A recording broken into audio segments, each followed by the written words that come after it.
குமார், இனிமே நீ வெளியே எங்கேயும் தங்க வேணாம்ப்பா. நம்ம எல்லாரும் இனிமே இதே வீட்லயே தங்கிக்கலாம்ப்பா. நான் இருப்பேன், ஆனா நீங்க இருக்க மாட்டீங்க.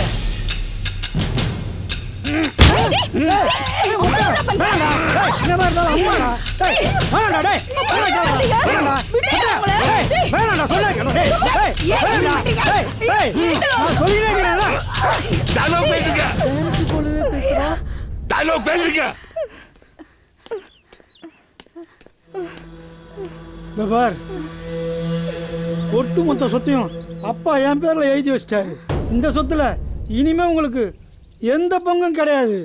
இதுல எதனா குறுக்க நெடுக்க வந்தீங்க மொட்டை உங்களை கொன்னுடுவான்.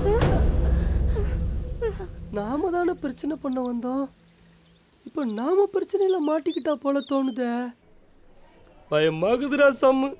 பில்டப்பா சுத்தின்னு இருந்தோம், ஒரு பில்டப் குமார் கையில மாட்டிக்கின்னு பிச்சாக்காரன் கையில மாட்டின பீச்சா மாதிரி ஆயிடுவோம் போலுக்குது. என்ன பிணைய போறானோ. அச்சே கம்முனு கடை.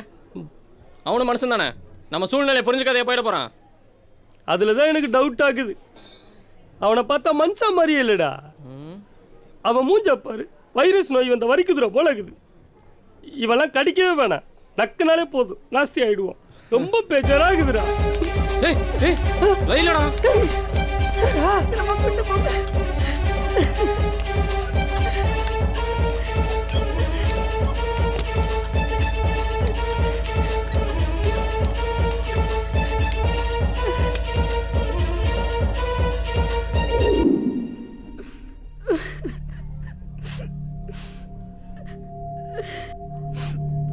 எங்களையே ஏமாத்தின குமார் உங்க பணத்தையா நாணயமா திருப்பி கொடுத்துட்டு போறான்.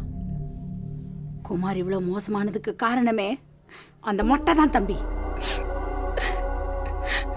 குமார் பேர்ல சொத்தெல்லாம் எழுதி வச்சது உண்மையானு தெரிஞ்சுக்கிறதுக்காக நாங்க 2 பேரும் பத்திர ஆபீஸ்க்கு போனோம். எல்லா சொத்தும் அவன் பேர்ல தான் இருக்கு.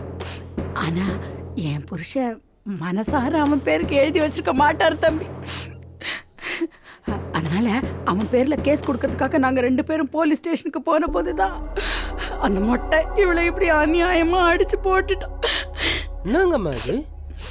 ஒரு மனுஷனுக்கு பணங்க சொல்ல பெத்த பாசம் பிறந்த பாசம் கூடவா இல்லாத போடும்.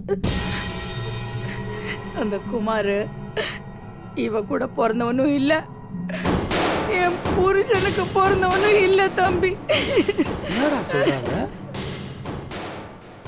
இந்த விஷயம் லைலாக்கு இது நாள் வரைக்கும் தெரியாது.